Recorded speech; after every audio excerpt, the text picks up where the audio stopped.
नमस्कार। कभी सोचा है कि क्या हमारा ये ब्रह्मांड, ये दुनिया अकेली है या इसके जैसे और भी कई ब्रह्मांड हो सकते हैं? आज हम इसी रोमांचक सवाल की तह तक जाएंगे। ये एक ऐसी यात्रा है जहां आज का मॉडर्न साइंस हजारों साल पुराने वैदिक ज्ञान से हाथ मिलाता है। तो चलिए समानांतर ब्रह्मांडों की इस अनोखी दुनिया में गोता लगाते हैं।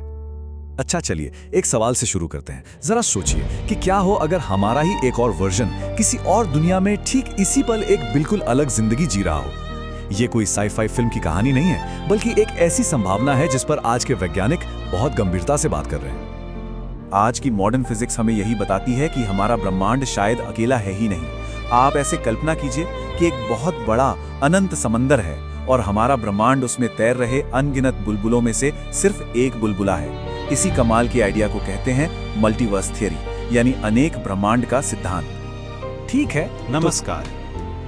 आप सभी दर्शकों का सोशियो कल्चरल चैनल में स्वागत है। ठीक है, तो चलिए अब साइंस की दुनिया में थोड़ा और गहरा उतरते हैं। सबसे पहले उन 3 बड़ी साइंटिफिक थ्योरीज को समझते हैं जो इस बात की तरफ इशारा करती हैं कि मल्टीवर्स सिर्फ कल्पना नहीं बल्कि एक ठोस संभावना हो सकती है।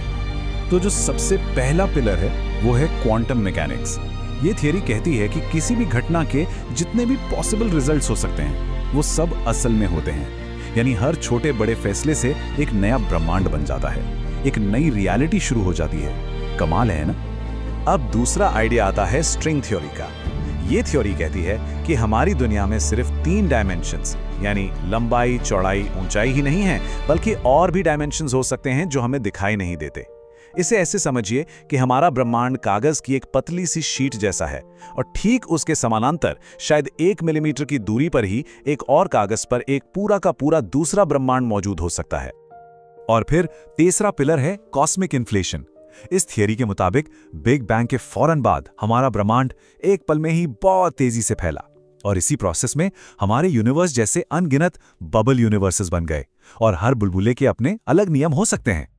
तो एक बार फिर से देखें तो साइंस हमें 3 रास्ते दिखा रहा है। क्वांटम मैकेनिक्स से बनने वाली अलग अलग रियलिटीज, स्ट्रिंग थियरी के छुपे हुए डायमेंशंस और कॉस्मिक इन्फ्लेशन से बने बबल यूनिवर्सेस।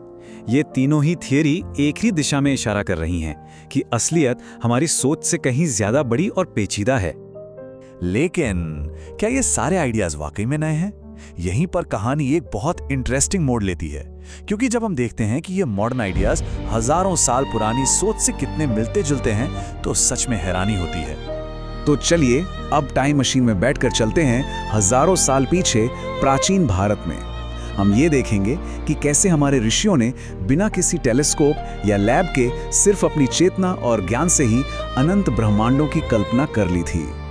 हजारों साल पहले हमारे वेदों और पुराणों में अनेक ब्रह्मांड का जिक्र मिलता है, जिसका सीधा मतलब है अनगिनत ब्रह्मांड। इन ग्रंथों में बताया गया है कि एक अनंत शून्य में अनगिनत ब्रह्मांड यानी कॉस्मिक एग्स तैर रहे हैं। अब सोचिए, क्या ये साइंस के बबल यूनिवर्स के आइडिया जैसा नहीं लगता? वैदिक दर्शन में ब्रह्मांड को समझने के कई कमाल के कॉन्सेप्ट्स हैं। पहला ब्रह्मांड यानी अनगिनत कॉस्मिक एग्स। फिर है युग, जो बताते हैं कि यूनिवर्स हमेशा बनने और मिटने के साइकिल से गुजरता है। फिर आते हैं 14 लोक, जो रियलिटी की कई परतों या डायमेंशंस की बात करते हैं। और आखिर में माया का सिद्धांत, जो कहता है कि ये दुनिया जैसे हम देख रहे हैं शायद एक भ्रम है। और अब आता है सबसे दिलचस्प हिस्सा। हम साइंस और इस प्राचीन ज्ञान को आमने सामने रखने वाले हैं। आप ये देखकर चौंक जाएंगे कि हजारों साल के फासले के बावजूद ये दोनों रास्ते एक ही मंजिल की तरफ इशारा कर रहे हैं। जरा इस स्लाइड को देखिए, ये समानताएं कितनी हैरान करने वाली हैं। साइंस के बबल यूनिवर्सेस और वेदों के ब्रह्मांड यानी कॉस्मिक एग्स एक ही बात है। साइंस का साइक्लिक यूनिवर्स का आइडिया वेदों के युगों के चक्र से कितना मिलता है। स्ट्रिंग थ्योरी के हायर डायमेंशंस और वेदों के 14 लोक, और तो और आज की सिमुलेशन थ्योरी और वेदों का माया का सिद्धांत। ऐसा लगता है जैसे 2 अलग अलग जबानें एक ही कहानी सुना रही हों। क्वांटम मैकेनिक्स में एक बहुत अजीब बात है जिसे ऑब्जर्वर इफेक्ट कहते हैं। इसका मतलब है कि सिर्फ हमारे देखने भर से ही चीजों की हकीकत बदल जाती है। और पता है, हजारों साल पहले उपनिषदों में क्या कहा गया था? दृष्टा ही दृश्य को आकार देता है, यानी देखने वाला ही देखी जाने वाली दुनिया को बनाता है। ये एक बहुत ही गहरा कनेक्शन है। इसी तरह क्वांटम एंटेंगलमेंट हमें बताता है कि दो कण, चाहे वो कितनी भी दूर क्यों ना हो, एक दूसरे से जुड़े रहते हैं। एक में बदलाव होता है तो दूसरे में भी तुरंत हो जाता है।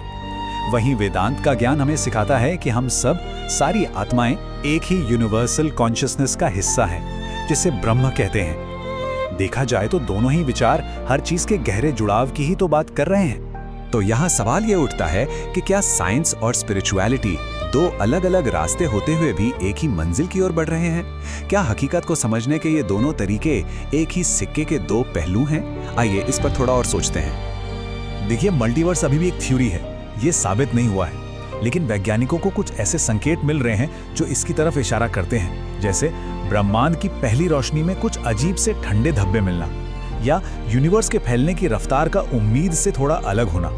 ये छोटे छोटे सुराग हमें ये सोचने पे मजबूर करते हैं कि शायद हमारे ब्रह्मांड के पार भी कुछ है। तो आखिर में सबसे बड़ी बात यह है कि शायद हमारी पहचान, हमारी जिंदगी, हमारे फैसले किसी और ब्रह्मांड में बिल्कुल अलग हों।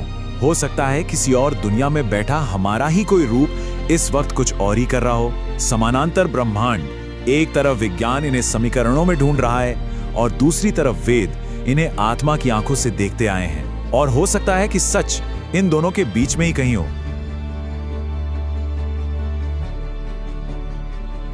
यदि आपको ये वीडियो पसंद आया हो तो कृपया इसे लाइक, शेयर और सब्सक्राइब अवश्य करें, क्योंकि आपका एक छोटा सा क्लिक हमें प्रेरणा देता है और हम आपके लिए ऐसे ही शानदार वीडियो लाते रहेंगे।